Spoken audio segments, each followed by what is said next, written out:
Hermanos míos, hoy quiero hablarles con el corazón en la mano sobre algo que se está muriendo en nuestros días. Sí, muriendo. Y no exagero.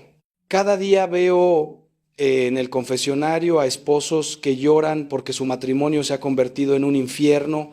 Veo mujeres destrozadas que me dicen, Padre, ya no sé si lo amo. Veo hombres quebrados que confiesan, Padre, mi esposa y yo somos dos extraños bajo el mismo techo. Y lo más doloroso de todo es que muchos de estos matrimonios comenzaron con ilusión, con amor verdadero, con la bendición de Dios en el altar. Entonces, ¿qué pasó? ¿Dónde se perdió esa chispa? ¿Por qué tantos matrimonios que prometieron amarse hasta la muerte terminan en la amargura, en la infidelidad, en el abandono? Hoy vengo a decirles algo que tal vez les sorprenda. Un matrimonio bendecido por Dios no es casualidad, es construcción. No es suerte, es sabiduría. No es sentimiento solamente, es decisión diaria. Y existen secretos, sí, secretos profundos que han sostenido matrimonios santos durante siglos, matrimonios que han resistido tormentas, que han vencido tentaciones, que han experimentado el cielo en la tierra. Estos secretos no son míos, hermanos, son de Dios, están en su palabra, en la tradición de la iglesia, en la vida de los santos. Y hoy voy a compartirlos con ustedes, uno por uno, con la esperanza de que su matrimonio no solo sobreviva, sino que florezca, que sea ese jardín del Edén que Dios soñó desde el principio. Permítanme comenzar por el primer secreto. Y es tan fundamental que sin él, todo lo demás se derrumba como un castillo de naipes. El primer secreto de un matrimonio bendecido por Dios es este: poner a Cristo en el centro, no en la periferia. Y escuchen bien lo que les digo. En el centro, no como un invitado ocasional los domingos, no como un recurso de emergencia cuando todo va mal, sino como el fundamento mismo de la relación. Cuando yo celebro una boda, siempre les digo a los novios, ustedes no van a ser dos, van a ser tres. Y algunos me miran confundidos hasta que les explico. En todo matrimonio cristiano hay tres personas: el esposo, la esposa y Cristo.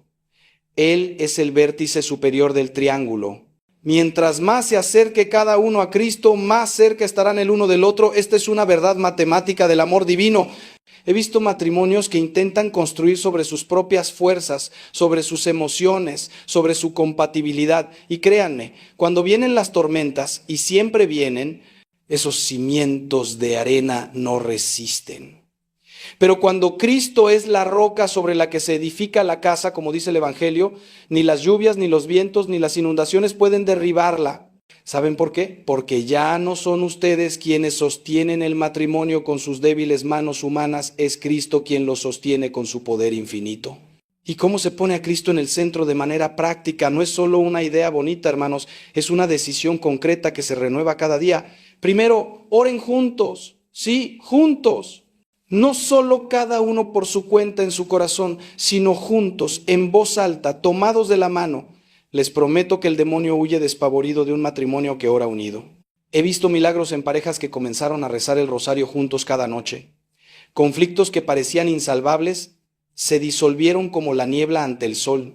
Resentimientos de años se sanaron. ¿Por qué? Porque la oración abre el canal de la gracia divina y esa gracia tiene un poder transformador que ninguna terapia humana puede igualar. Segundo, vayan juntos a misa, no por obligación, sino por necesidad espiritual. La Eucaristía es el alimento del amor.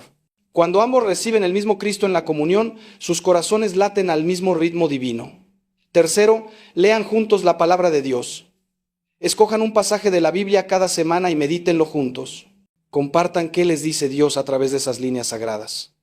Cuarto, conságrense juntos a la Virgen María. Ella es la madre del amor hermoso, y ningún matrimonio que se confíe a su manto protector quedará desamparado. Pero aquí viene algo que muchos no quieren oír, pero que debo decirles con toda claridad. Poner a Cristo en el centro también significa obedecer sus mandamientos, incluso cuando el mundo les diga lo contrario.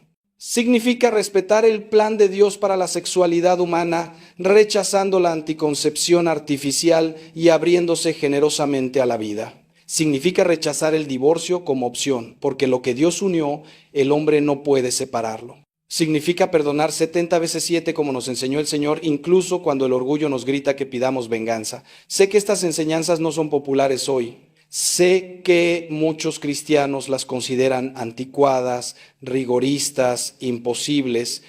Pero hermanos míos, yo les pregunto, ¿quieren un matrimonio mediocre, mundano, que termina en las mismas estadísticas de divorcio que los no creyentes? ¿O quieren un matrimonio extraordinario, santo, que refleje el amor de Cristo por su iglesia? Si quieren lo segundo, entonces tienen que estar dispuestos a nadar contra la corriente, a ser contrasigno en medio de una cultura de muerte. Y les prometo que cuando lo hagan, cuando decidan vivir su matrimonio según el diseño original de Dios, experimentarán una felicidad que el mundo no puede dar ni quitar. Déjenme contarles una historia real que ilustra este primer secreto. Hace años vino a verme una pareja al borde del divorcio. Habían estado casados 20 años, tenían 3 hijos, pero según me confesaron, hacía más de 5 años que no se amaban, que solo permanecían juntos por los niños. La frialdad entre ellos era palpable. Cuando les pregunté sobre su vida espiritual, me confirmaron lo que ya sospechaba. Hacía años que no oraban juntos, que apenas iban a misa, que Dios se había convertido en una idea lejana, no en una presencia viva. Les propuse un experimento de 30 días. Les pedí que durante ese mes hicieran 3 cosas sin falta: rezar juntos el rosario cada noche, ir juntos a misa cada domingo y comulgar, y leer juntos un pasaje del Evangelio cada mañana antes de comenzar el día. Me miraron escépticos, pero algo en sus ojos me dijo que todavía había un rescoldo de esperanza. Aceptaron. No les voy a mentir, las primeras semanas fueron mecánicas, frías, casi como un deber más. Pero algo comenzó a cambiar alrededor del día 15. Él me contó después que una noche, mientras rezaban el rosario, sintió una ternura inexplicable hacia su esposa. Ella me confesó que una mañana, leyendo el Evangelio juntos, sus miradas se encontraron y por primera vez en años vio al hombre del que se había enamorado. Al terminar el mes, vinieron a verme transformados. No digo que todos sus problemas estaban resueltos, pero la frialdad había desaparecido. Había vuelto la chispa, la ternura, la esperanza. Y me dijeron algo que nunca olvidaré. Padre, descubrimos que no necesitábamos arreglar nuestro matrimonio. Necesitábamos que Cristo lo resucitara. Hermanos, ese es el poder del primer secreto. El segundo secreto de un matrimonio bendecido por Dios es la comunicación auténtica y profunda. Y cuando digo comunicación no me refiero a hablar del clima, de los niños o de las cuentas por pagar. Me refiero a ese nivel de intimidad verbal donde 2 almas se desnudan mutuamente, donde se comparten no solo los hechos sino los sentimientos, no solo los éxitos sino los fracasos, no solo las alegrías sino los temores más profundos. La mayoría de los matrimonios mueren no en explosiones dramáticas, sino en un lento silencio. Dejan de hablarse realmente. Se convierten en compañeros de piso que coordinan horarios, pero que han perdido la capacidad de mirarse a los ojos y decir: esto es lo que siento, esto es lo que temo, esto es lo que necesito de ti. Y este silencio es mortal, hermanos, porque crea un vacío que el demonio aprovecha para sembrar malentendidos, resentimientos y tentaciones. San Pablo nos dice en Efesios: no se ponga el sol sobre vuestro enojo. ¿Saben lo que significa eso? Que ningún día debe terminar sin resolver los conflictos, sin aclarar las heridas. ¿Cuántos matrimonios se van a la cama cada noche dándose la espalda, con el corazón lleno de reproches no dichos, de dolor no expresado? Ese es el caldo de cultivo perfecto para el desastre. La comunicación auténtica requiere 3 elementos fundamentales: tiempo, vulnerabilidad y escucha activa. Primero, tiempo. No se puede tener una conversación profunda en 5 minutos mientras se prepara el desayuno o se revisan los correos electrónicos. Necesitan apartar tiempo sagrado, tiempo protegido, donde puedan sentarse frente a frente, sin distracciones, sin televisión, sin teléfonos y simplemente hablar. Yo recomiendo que cada matrimonio tenga al menos una cita semanal, una noche donde salgan solos, sin hijos, y se dediquen exclusivamente a reconectarse. Durante esa cita, háganse preguntas profundas. ¿Cómo te sientes realmente con tu vida en este momento? ¿Hay algo que te esté preocupando y no me hayas contado? ¿En qué puedo ser mejor esposo o mejor esposa para ti? ¿Cómo está tu alma? Segundo, vulnerabilidad. Esto es difícil, especialmente para los hombres que hemos sido educados en una cultura machista que nos enseñó a no mostrar debilidad. Pero hermanos, en el matrimonio no hay espacio para máscaras. Tienen que estar dispuestos a mostrar sus heridas, sus inseguridades, sus fracasos. Cuando un esposo puede decirle a su esposa: me siento inadecuado, tengo miedo de no ser suficiente, está abriendo la puerta a una intimidad que fortalece el vínculo de manera increíble. Tercero, escucha activa, y aquí es donde la mayoría fallamos miserablemente. Escuchar no es esperar nuestro turno para hablar, no es planear nuestra respuesta mientras el otro habla, no es interrumpir para corregir o para defendernos. Escuchar de verdad es poner toda nuestra atención en el otro, es entrar en su mundo emocional, es validar sus sentimientos incluso cuando no estemos de acuerdo con sus conclusiones. Cuando tu esposa te está compartiendo algo que la hiere, no es el momento de explicarle por qué está equivocada o por qué no debería sentirse así. Es el momento de decir, entiendo que te sientas así y lamento que estés pasando por esto. ¿Qué necesitas de mí? Esta simple práctica de validación emocional puede sanar décadas de heridas. Y aquí hay algo crucial que deben entender. Los hombres y las mujeres tendemos a comunicarnos de manera diferente. Nosotros los hombres somos más directos, más enfocados en resolver problemas. Las mujeres tienden a ser más relacionales, más enfocadas en el proceso emocional. Cuando una esposa comparte un problema, muchas veces no está buscando que el esposo lo resuelva inmediatamente. Está buscando conexión emocional, comprensión, empatía. Esposos, aprendan esto. A veces la mejor respuesta no es una solución, sino un abrazo. Pero la comunicación en un matrimonio cristiano tiene otra dimensión que el mundo no entiende. Debe estar bañada en verdad y caridad. Efesios 4:15 nos dice viviendo la verdad en el amor. No podemos sacrificar la verdad en nombre de una falsa paz, pero tampoco podemos usar la verdad como un arma para herir. He visto matrimonios donde se dicen las verdades con una crueldad que destruye. Es que yo soy muy sincero, me dicen algunos esposos para justificar su dureza. Pero hermanos, la sinceridad sin caridad es brutalidad. Cuando tengan que decir algo difícil, algo que pueda doler, háganlo con ternura, con el deseo genuino de edificar, no de destruir. Y aquí va un consejo práctico que ha salvado muchos matrimonios. Nunca, jamás usen las palabras como armas en medio de una discusión. No saquen trapos sucios del pasado, no mencionen errores ya perdonados, no hagan comparaciones hirientes con otras personas. Esas palabras son como cuchillos que dejan cicatrices permanentes. Una vez que las dices, no puedes retractarlas. Y aunque pidan perdón, el daño ya está hecho. Santiago 3:10 nos advierte, de una misma boca proceden bendición y maldición. Hermanos míos, esto no debe ser así. Que sus lenguas sean instrumentos de bendición, de aliento, de amor. Déjenme compartirles algo hermoso que he observado en los matrimonios santos que conozco. Ellos tienen el hábito de decirse diariamente palabras de afirmación. No esperan ocasiones especiales para expresar amor y aprecio. Te amo, eres hermosa, admiro tu fortaleza, gracias por todo lo que haces, me siento bendecido de tenerte a mi lado. Estas palabras dichas con sinceridad y frecuencia son como riego constante para el jardín del matrimonio, mantienen viva la llama del amor. Por el contrario, en los matrimonios en crisis, las palabras positivas escasean y abundan las críticas, los reproches, los silencios hostiles. Proverbios 18:21 dice, la muerte y la vida están en poder de la lengua. Ustedes eligen cada día si van a usar su lengua para dar vida o para dar muerte a su matrimonio. Y una última cosa sobre comunicación, nunca, absolutamente nunca, hablen mal de su cónyuge con otras personas. No ventilen sus problemas matrimoniales en las redes sociales, no se quejen de su esposo con sus amigas, no critiquen a su esposa con sus compañeros de trabajo. Eso es traición, es deslealtad, es sembrar cizaña que luego será imposible arrancar. Los problemas del matrimonio se resuelven dentro del matrimonio, en oración, en diálogo directo y, si es necesario, con la ayuda de un consejero o sacerdote. Pero jamás expongan la intimidad de su unión al escrutinio público, eso es profanar algo sagrado. El tercer secreto de un matrimonio bendecido por Dios es el perdón radical y continuo. Y cuando digo radical, me refiero a un perdón que va más allá de lo que el mundo considera razonable o justo.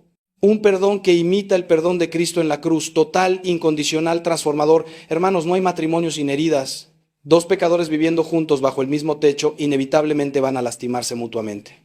Van a haber palabras hirientes, olvidos dolorosos, egoísmos cotidianos y en algunos casos traiciones más graves. La pregunta no es si habrá ofensas, sino qué haremos con ellas cuando lleguen. Muchos matrimonios se destrozan porque acumulan resentimientos como quien acumula tesoros. Guardan en el corazón un inventario detallado de cada ofensa, cada error, cada decepción del otro. Y ese inventario crece y crece hasta que se convierte en un muro infranqueable entre los esposos.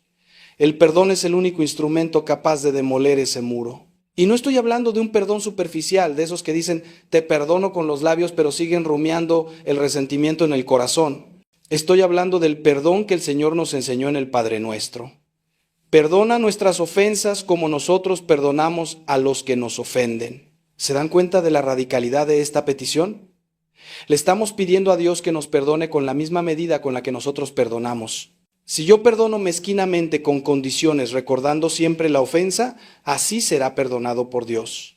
Pero si perdono generosamente, olvidando la ofensa, no volviéndola a mencionar jamás, así será mi perdón divino. Y Jesús lo dejó clarísimo en la parábola del siervo despiadado de Mateo 18. El rey le perdona una deuda impagable al siervo, pero éste después se niega a perdonar una deuda pequeña a su compañero. ¿Cuál es la enseñanza? Que Dios nos ha perdonado una deuda infinita en Cristo y nosotros nos negamos a perdonar las ofensas pequeñas de nuestro cónyuge. ¡Qué hipocresía más grande! Si Dios nos perdonó cuando lo traicionamos, cuando lo crucificamos con nuestros pecados, ¿cómo no vamos a perdonar a nuestro esposo por olvidar un aniversario o a nuestra esposa por una palabra dicha en un momento de cansancio? Hermanos, el perdón no es opcional en el matrimonio cristiano. Es obligatorio. Es parte esencial del pacto que hicieron ante Dios. Y les voy a decir algo más, el perdón no es principalmente un sentimiento, es una decisión. No esperen sentir ganas de perdonar para hacerlo, porque esas ganas tal vez nunca lleguen. El perdón es un acto de la voluntad que se toma a pesar de lo que siente el corazón herido. Ahora bien, perdonar no significa ser ingenuo o permitir el abuso. Hay que distinguir entre perdón y tolerancia al maltrato. Si hay violencia física o emocional en el matrimonio, si hay adicciones destructivas, si hay infidelidad crónica sin arrepentimiento, ¿el perdón sigue siendo necesario para la sanación de quien perdona? Pero puede requerir una separación temporal para proteger la dignidad y seguridad de las personas, especialmente si hay niños involucrados. El perdón es compatible con establecer límites sanos. Puedo perdonarte de corazón y al mismo tiempo decirte, no voy a permitir que esto continúe. Necesitas ayuda profesional, necesitas un cambio real, y hasta que eso suceda necesitamos un espacio. Esto no es falta de perdón, es sabiduría. Es amor que cuida tanto del otro como de uno mismo, pero en la gran mayoría de los casos las ofensas matrimoniales no son de esta naturaleza grave. Son ofensas cotidianas que requieren un perdón cotidiano. Y aquí va un consejo práctico que cambiará su matrimonio. Nunca terminen el día sin reconciliarse. Recuerden lo que les dije antes, no se ponga el sol sobre vuestro enojo. Si tuvieron una discusión, si hubo palabras hirientes, antes de irse a dormir, busquen un momento para pedir perdón y para perdonar. No importa quién tuvo la razón en la discusión. Lo que importa es restaurar la comunión. He visto el poder sanador del perdón obrar milagros en matrimonios destrozados por la infidelidad. Sí, incluso la infidelidad puede ser sanada cuando hay arrepentimiento genuino y perdón radical. No es fácil, no es rápido, requiere un proceso largo y doloroso de restauración de la confianza, pero es posible. He acompañado a parejas donde el esposo tuvo una aventura, confesó, se arrepintió profundamente y la esposa, con la gracia de Dios, decidió perdonar. El camino fue arduo. Hubo lágrimas, hubo noches de insomnio, hubo momentos donde la esposa quiso rendirse, pero perseveró en el perdón día tras día, eligiendo no rumiar el resentimiento, eligiendo confiar de nuevo poco a poco. Y hoy, años después, tienen un matrimonio más fuerte que antes. ¿Por qué? Porque pasaron por el fuego purificador del dolor y del perdón y salieron refinados como el oro. Esto no significa que todas las infidelidades deban terminar en reconciliación, cada caso es único. Pero sí significa que donde hay arrepentimiento genuino y voluntad de cambio, el perdón puede abrir caminos que parecían cerrados para siempre. ¿Y para quien fue infiel? El arrepentimiento no es solo decir lo siento, es un cambio radical de vida, es transparencia total, es hacer todo lo necesario para restaurar la confianza, es someterse a rendición de cuentas, es buscar ayuda espiritual y psicológica. El perdón se ofrece gratuitamente, pero la confianza se reconstruye con acciones consistentes en el tiempo. Quiero que reflexionen en algo profundo. Cada vez que perdonan a su cónyuge, están reflejando el amor de Cristo. Están siendo íconos vivientes del misterio pascual, muerte al ego, resurrección a una comunión renovada. San Juan Pablo II decía que el matrimonio es un sacramento porque hace visible el amor invisible de Dios. ¿Y cuál es la característica principal del amor de Dios? El perdón misericordioso. Cada perdón que ofrecen en su matrimonio es un destello de la misericordia divina en medio de un mundo que predica la venganza y el resentimiento. Es un testimonio poderoso para sus hijos, que aprenderán que el amor verdadero no se rinde ante las heridas, sino que las transforma en oportunidades de crecimiento. Y aquí viene algo que muchos no entienden. Perdonar no es olvidar en el sentido de borrar la memoria. Es elegir no usar esa memoria como arma. Es recordar la ofensa pero despojarla de su aguijón venenoso. Es como una cicatriz. La marca permanece, pero ya no duele, ya no sangra. Con el tiempo y la gracia, incluso esa cicatriz puede convertirse en testimonio de sanación, en fuente de sabiduría y compasión. Termino esta sección con una pregunta que deben hacerse con honestidad. ¿Hay algo que no han perdonado todavía a su cónyuge? ¿Hay algún resentimiento que están alimentando en secreto? Si es así, hoy es el día de liberarse de esa carga, no por el bien de su cónyuge solamente, sino principalmente por su propio bien. El resentimiento es un veneno que envenena a quien lo guarda, no a quien va dirigido.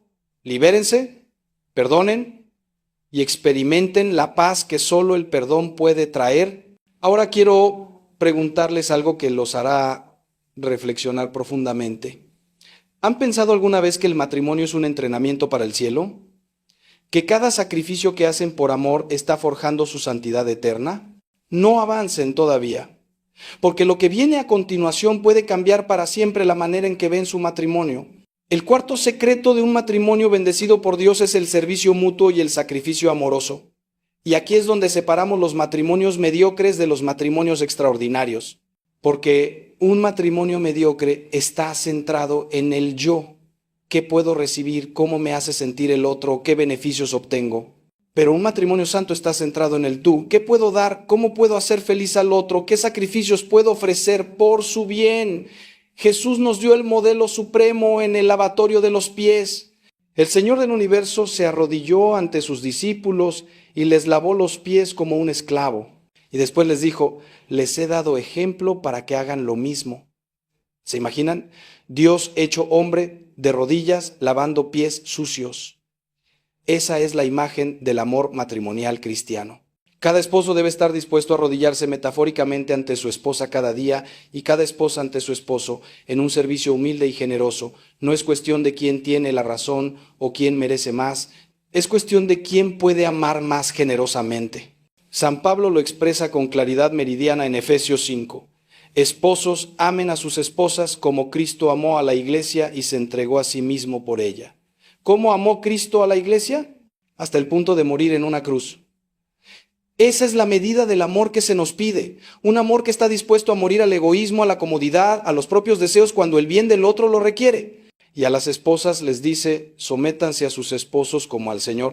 Ahora, esa palabra someterse ha sido tan malinterpretada y abusada que muchas mujeres la rechazan visceralmente. Pero entiendan el contexto. Pablo está hablando en una cultura donde la mujer era propiedad del hombre y él está elevando radicalmente su dignidad al compararla con la iglesia, la esposa de Cristo. La sumisión de la que habla no es servilismo ni anulación de la personalidad. Es la respuesta libre y amorosa a un esposo que se está sacrificando como Cristo. Es una danza de amor mutuo donde cada uno se esfuerza por servir al otro con más generosidad. Si el esposo está realmente amando como Cristo, la esposa no tendrá problema en seguir ese liderazgo de amor.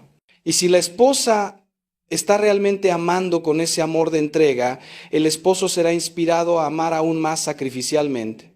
Pero vamos a lo práctico, porque estas verdades hermosas se deben encarnar en la vida cotidiana o son solo poesía bonita. ¿Qué significa servirse mutuamente en el día a día? Significa que el esposo, aunque llegue cansado del trabajo, ayuda con las tareas del hogar sin que se lo pidan. Significa que la esposa, aunque tenga 1000 cosas por hacer, dedica tiempo a escuchar las preocupaciones de su esposo. Significa que ambos están atentos a las necesidades del otro, no solo las necesidades obvias, sino las necesidades profundas del corazón. Significa que a veces renuncias a lo que quieres hacer para hacer lo que el otro necesita. Significa que cuando hay que tomar decisiones difíciles, cada uno pregunta qué es mejor para mi cónyuge, antes de preguntar qué es mejor para mí. Este es el amor kenótico, el amor que se vacía a sí mismo. El que San Pablo describe en Filipenses 2 cuando habla de Cristo que se despojó a sí mismo tomando forma de siervo. Y aquí hay algo contraintuitivo pero profundamente cierto. Cuando vives así, cuando te entregas generosamente, no terminas vacío, terminas lleno, porque hay más gozo en dar que en recibir, como dijo el Señor. He visto esto una y otra vez en matrimonios santos. Parejas que después de 50 años juntos todavía se buscan el uno al otro para servirse mutuamente. Él le lleva el desayuno a la cama aunque le duelan las rodillas. Ella le plancha las camisas aunque tenga artritis en las manos. ¿Por qué lo hacen? No por obligación, sino por amor. Es el amor que se ha convertido en hábito virtuoso, en segunda naturaleza. Y ese amor irradia una belleza que ninguna pareja joven en la etapa del enamoramiento puede igualar. Es la belleza de la fidelidad probada, del sacrificio constante, de la entrega renovada cada día durante décadas.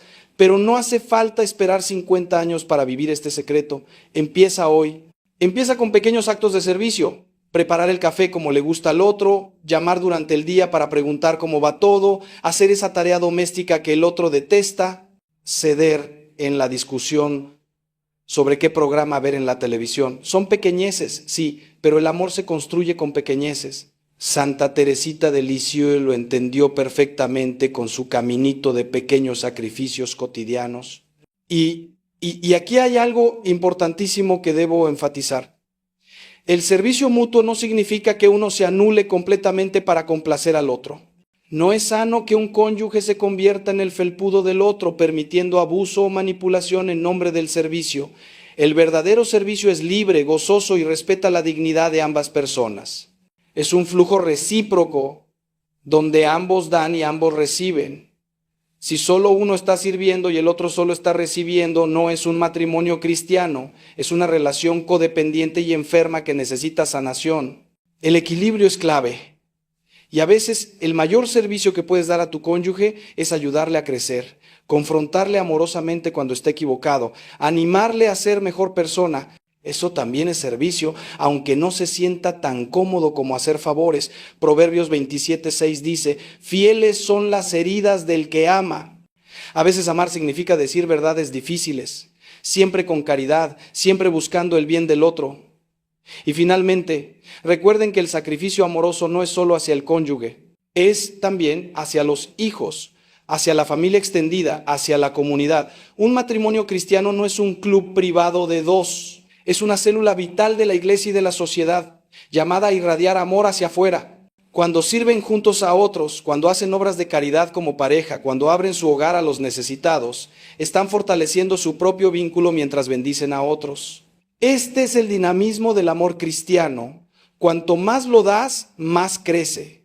El quinto secreto de un matrimonio bendecido por Dios es la castidad matrimonial y la donación total en la intimidad conyugal. Sé que este es un tema delicado que muchos prefieren evitar, especialmente en público, pero hermanos, si no hablamos de esto con la verdad y la claridad que merece, dejamos a las parejas a merced de la mentalidad mundana que ha distorsionado completamente el significado de la sexualidad humana.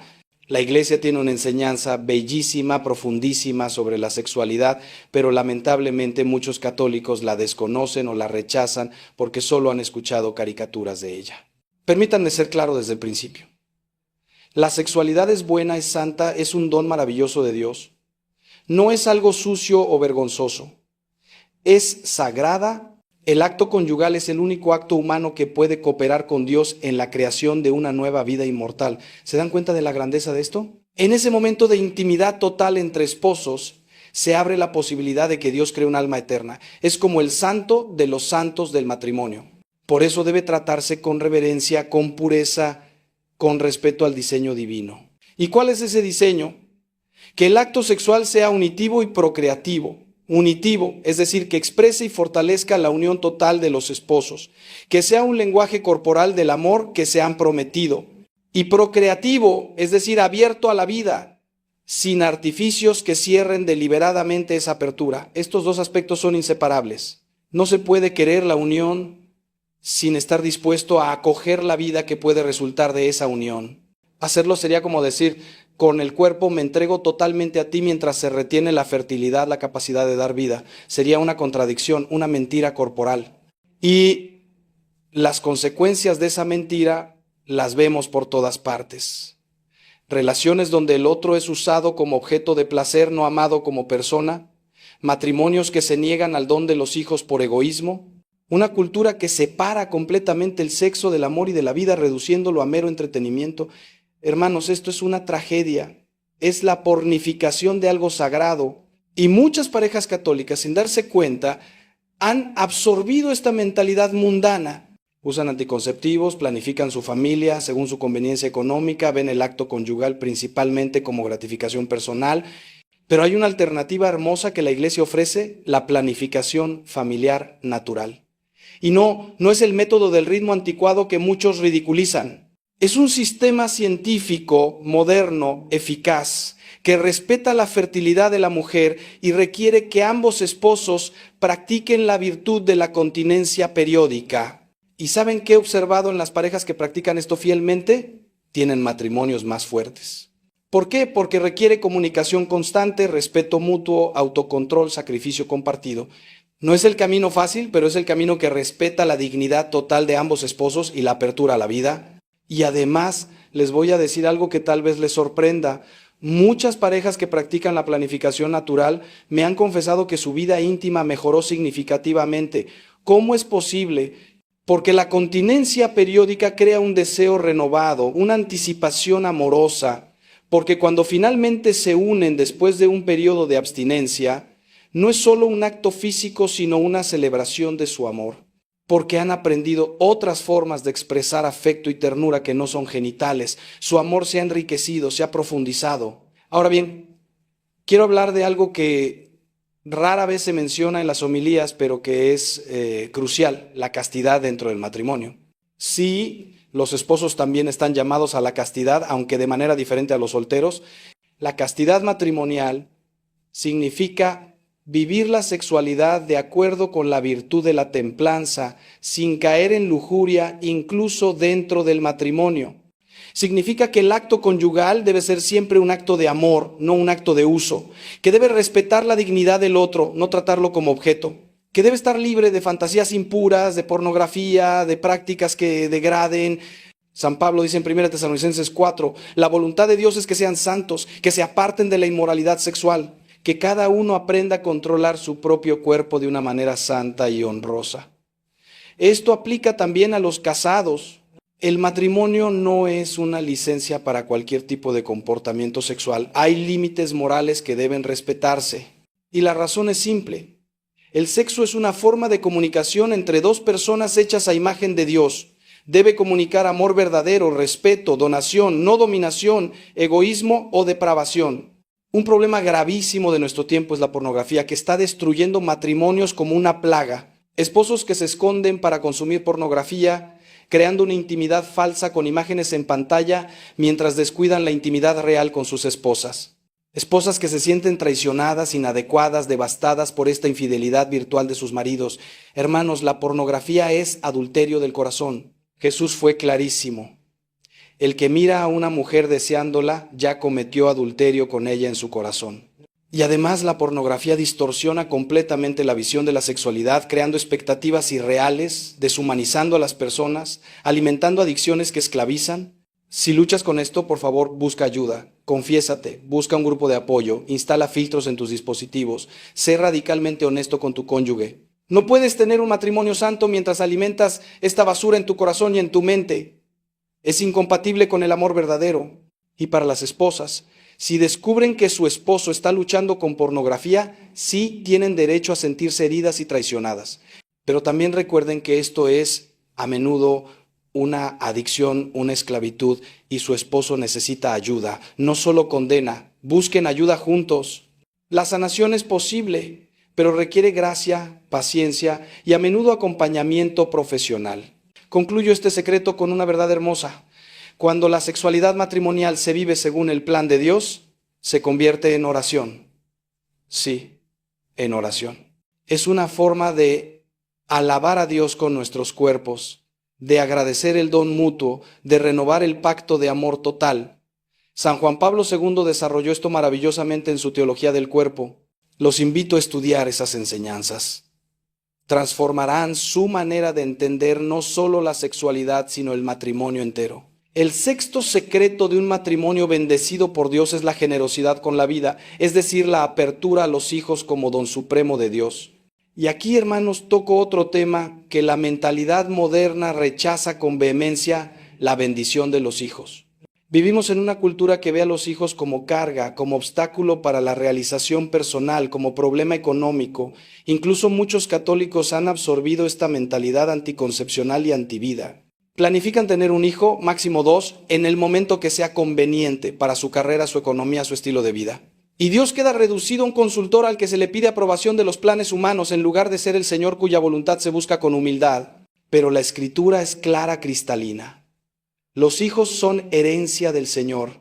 Recompensa es el fruto del vientre. Como flechas en mano del guerrero, así son los hijos de la juventud.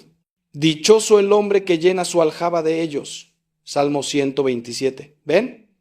Los hijos son bendición, herencia, recompensa, no maldición ni carga. Ahora bien, entiendo que hay circunstancias legítimas donde una pareja por razones serias puede necesitar espaciar los nacimientos o incluso evitar embarazos temporalmente. La Iglesia reconoce esto: razones médicas graves, situaciones económicas extremas, razones psicológicas serias. En esos casos, la planificación familiar natural es el camino moral para regular los nacimientos, pero la palabra clave es serias. No es legítimo cerrar la puerta a la vida simplemente porque quieres viajar más, porque un hijo complicaría tu carrera, porque prefieres un estilo de vida más cómodo. Esas son razones egoístas que contradicen la naturaleza generosa del amor matrimonial. Y déjenme decirles algo basado en décadas de experiencia pastoral. Las parejas que han sido generosas con la vida, que han acogido los hijos que Dios les ha enviado incluso cuando parecía inconveniente, son las parejas más felices que conozco. Sí han tenido dificultades económicas, sí han hecho sacrificios, pero tienen una riqueza que el dinero no puede comprar. Una familia numerosa, llena de amor, de risas, de vida abundante. Por el contrario, he visto a parejas que rechazaron tener hijos o que se limitaron a uno por egoísmo y años después están amargados, solos, arrepentidos.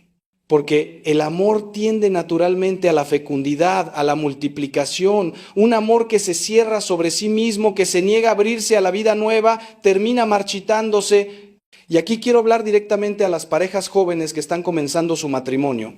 No tengan miedo de los hijos.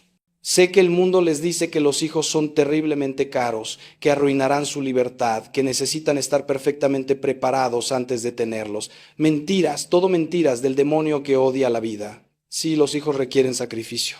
Sí, cambiarán su vida radicalmente, pero no para peor, para mejor. Os harán crecer en formas que no pueden imaginar. Les enseñarán amor incondicional, paciencia, generosidad, capacidad de sacrificio. Serán su mayor alegría, su consuelo en la vejez, su continuación en este mundo. Y económicamente Dios provee. He visto familias numerosas vivir con recursos limitados, pero con una abundancia de gozo que las familias ricas con uno o dos hijos envidian. Además, y esto es crucial, cada hijo tiene un valor infinito ante Dios. Es una persona única, irrepetible, con un destino eterno. Cuando acogen un hijo, están acogiendo un plan divino, un misterio de amor que solo se desarrollará con el tiempo. ¿Quién sabe si ese niño, que inicialmente no planeaban, será el que cure el cáncer, o el que consuele a millones con su música, o simplemente el que cuide de ustedes amorosamente en su vejez? Ustedes no son dueños de la vida, son colaboradores de Dios en la transmisión de la vida. Y esa colaboración debe hacerse con respeto, con reverencia, con confianza en la providencia divina. Y quiero decir algo a las parejas que luchan con la infertilidad, porque sé que este tema puede ser dolorosamente sensible para ellas. La infertilidad es una cruz pesada, un sufrimiento profundo que a menudo no se reconoce adecuadamente. Si ese es tu caso, hermana, hermano, quiero que sepas que tu dolor es válido, que Dios lo ve, que no estás solo. Y también quiero recordarte que la generosidad con la vida puede tomar otras formas, además de la procreación biológica. La adopción es un camino hermoso de abrir tu corazón a un niño que necesita padres. El acompañamiento a otras familias, la dedicación a obras de caridad con niños, el ser padres espirituales de muchos. Hay múltiples maneras de ser fecundos en el amor. Pero también quiero advertir contra la tentación de buscar soluciones inmorales a la infertilidad. La fertilización in vitro, aunque produce niños deseados, implica la creación de embriones humanos que son descartados, congelados o experimentados. Eso es inadmisible moralmente porque cada embrión es una persona humana con dignidad infinita. No podemos tratar a los seres humanos como productos de laboratorio. Hay alternativas morales como la Naprotechnology, que busca identificar y tratar las causas subyacentes de la infertilidad respetando la dignidad de la vida humana desde la concepción. Investiguen estas opciones con su médico y su sacerdote antes de tomar decisiones que podrían comprometer su conciencia. Y finalmente, quiero recordarles algo esencial. Criar hijos en la fe es la tarea más importante que tendrán en su vida, más importante que su trabajo, que su éxito profesional, que acumular riquezas. Porque lo que hagan con sus hijos tiene repercusiones eternas. Si los educan en el amor de Dios, si les transmiten la fe, si les enseñan a vivir virtuosamente, estarán preparando santos para el cielo. Pero si los descuidan espiritualmente, si permiten que el mundo los forme en lugar de formarlos ustedes en Cristo, enfrentarán consecuencias desgarradoras. Deuteronomio 6, 6 y 7 dice: estas palabras que yo te mando hoy estarán sobre tu corazón, y las repetirás a tus hijos, y hablarás de ellas estando en tu casa, y andando por el camino, y al acostarte, y cuando te levantes. La educación en la fe no es tarea opcional delegable a la escuela o a la parroquia, es responsabilidad primaria de los padres. Asúmanla con seriedad y con gozo. ¿Se han preguntado alguna vez por qué algunos matrimonios que parecían perfectos terminan destrozándose, mientras otros que enfrentaron crisis terribles salen fortalecidos? ¿Cuál es ese ingrediente secreto que marca la diferencia entre la tragedia y el triunfo? Quédense, porque en lo que viene descubrirán la respuesta que puede salvar su matrimonio. El séptimo y último secreto de un matrimonio bendecido por Dios es la perseverancia en el amor y la fidelidad incondicional.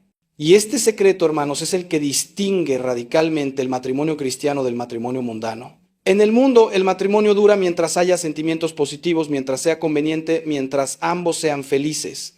Es un contrato revocable, una asociación que puede disolverse cuando ya no satisface las expectativas, pero en la visión cristiana, el matrimonio es un pacto inquebrantable, un compromiso de por vida, una entrega sin reservas ni cláusulas de escape.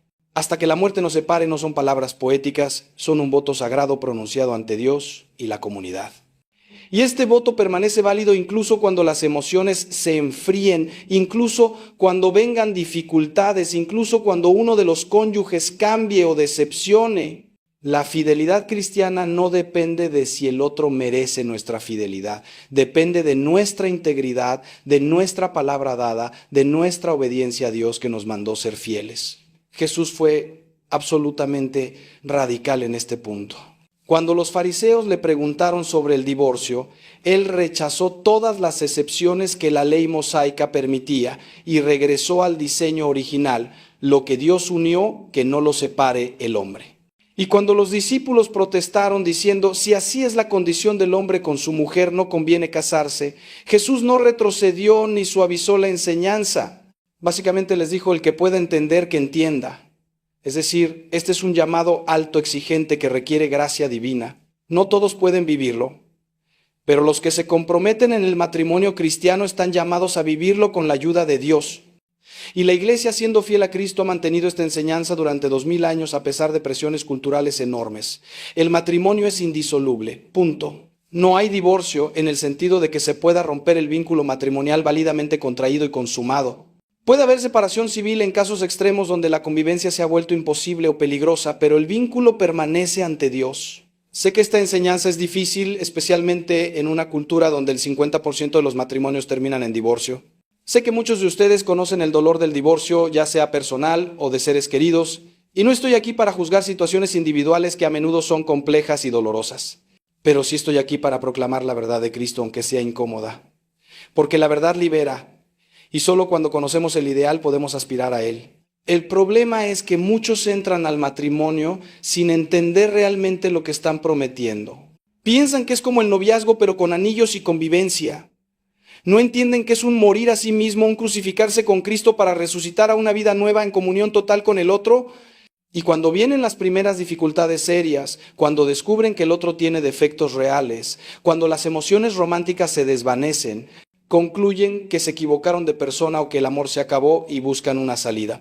Pero hermanos, el amor matrimonial no es principalmente un sentimiento. Es una decisión, un compromiso, un acto de la voluntad que se renueva cada día, especialmente cuando los sentimientos no acompañan. La perseverancia en el amor requiere 3 elementos fundamentales. Primero, memoria. Recordar el día de la boda, los votos pronunciados, el amor que los unió inicialmente.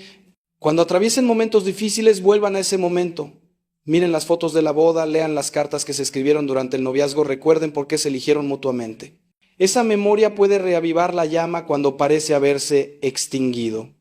Segundo, esperanza. La virtud teologal de la esperanza, que confía en que Dios puede renovar, restaurar, resucitar lo que parece muerto. Muchos matrimonios han pasado por valles oscuros donde parecía que todo estaba perdido, pero perseveraron con esperanza y salieron a una nueva primavera de amor. No se rindan prematuramente. Dios se especializa en hacer milagros con situaciones imposibles. Tercero, gracia. No pueden perseverar con sus propias fuerzas. Necesitan la gracia sacramental que recibieron en el matrimonio. Necesitan alimentarse de la Eucaristía, confesarse regularmente, orar sin cesar. La gracia de Dios suple lo que nuestra debilidad humana no puede. Con Dios todo es posible, incluso mantener vivo un matrimonio que humanamente parecería condenado. Quiero contarles una historia que ejemplifica este séptimo secreto. Conocí a una pareja, llamémoslos José y María, que después de 20 años de matrimonio enfrentaron la prueba más grande.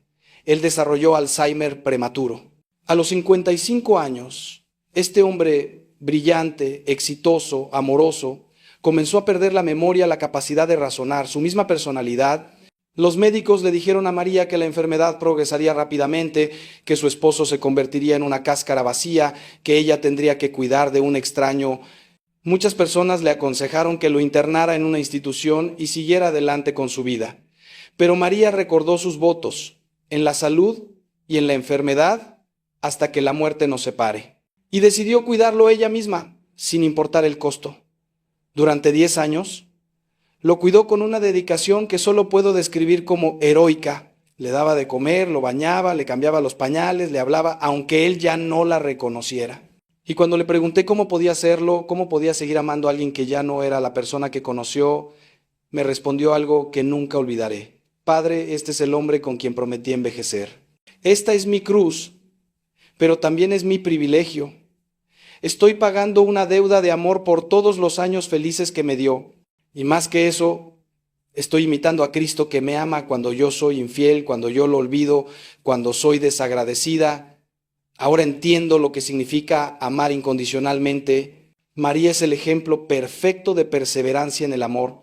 Y cuando su esposo finalmente murió, rodeado del amor de su familia, pude ver en el rostro de María una paz que sobrepasa todo entendimiento, porque había sido fiel hasta el final. Hermanos, todos enfrentarán pruebas en su matrimonio. Tal vez no tan dramáticas como la de José y María, pero pruebas al fin. Habrá momentos donde querrán renunciar, donde la tentación de huir será fuerte. En esos momentos recuerden estos 7 secretos. Pongan a Cristo en el centro, comuníquense con autenticidad, perdonen radical y continuamente, sirvan mutuamente con sacrificio amoroso, vivan la castidad matrimonial y la donación total, sean generosos con la vida y perseveren en el amor con fidelidad incondicional. Estos no son trucos psicológicos ni estrategias de autoayuda. Son principios espirituales enraizados en la palabra de Dios y en la sabiduría de la Iglesia. Son caminos probados por generaciones de santos matrimonios y funcionan, hermanos. Funcionan porque están alineados con la naturaleza del amor verdadero, con el diseño divino para el hombre y la mujer. No les prometo que será fácil. El camino de la santidad nunca es fácil, pero les prometo que será hermoso, que será fecundo, que traerá una felicidad profunda que ninguna dificultad puede arrebatar, porque estarán construyendo sobre roca, no sobre arena. Ahora quiero abordar un aspecto que causa inmenso sufrimiento en muchos matrimonios, la gestión de las finanzas y los conflictos económicos. Puede parecer un tema mundano en medio de toda esta reflexión espiritual, pero hermanos, el dinero es una de las causas principales de discordia matrimonial. No porque el dinero sea malo en sí mismo, sino porque revela nuestras prioridades, nuestros miedos, nuestros ídolos ocultos.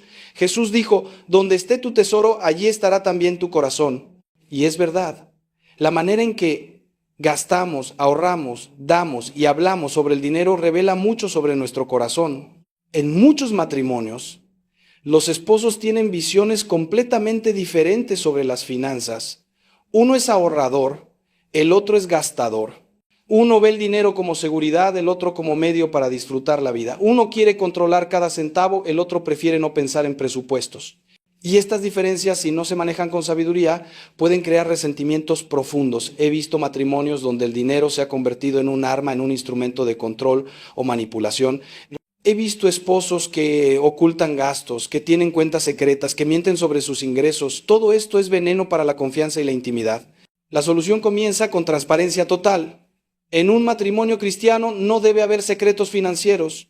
Todo debe estar sobre la mesa. Ingresos, deudas, gastos, inversiones, todo. Esto requiere vulnerabilidad, especialmente si uno de los cónyuges trae deudas o malos hábitos financieros al matrimonio. Pero la transparencia es el primer paso hacia la salud financiera compartida. Segundo, necesitan un presupuesto acordado mutuamente. Siéntense juntos, revisen sus ingresos y gastos, establezcan prioridades, tomen decisiones conjuntas sobre cómo administrar los recursos que Dios les ha confiado. Y sí, dije confiado porque ustedes no son dueños de su dinero, son administradores de los bienes que Dios les ha dado temporalmente.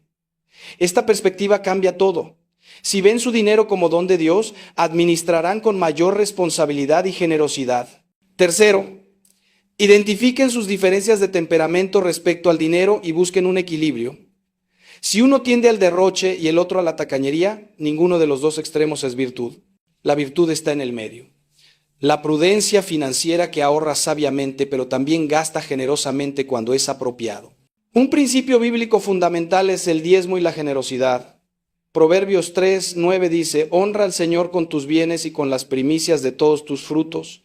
Esto significa que lo primero que deben hacer con sus ingresos es apartar la porción para Dios, el diezmo para la iglesia, las ofrendas para los pobres, el sostenimiento de obras caritativas, no lo que sobra al final del mes, sino las primicias, lo primero y mejor.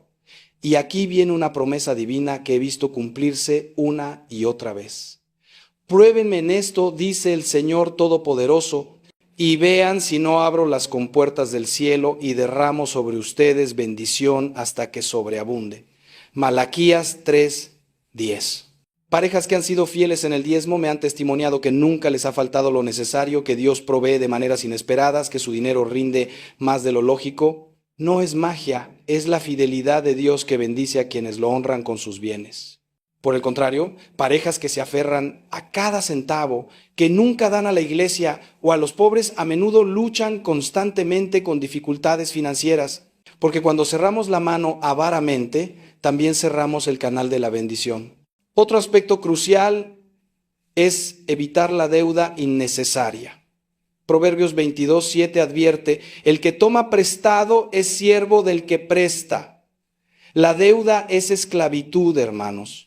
Restringe su libertad, causa estrés constante, limita sus opciones.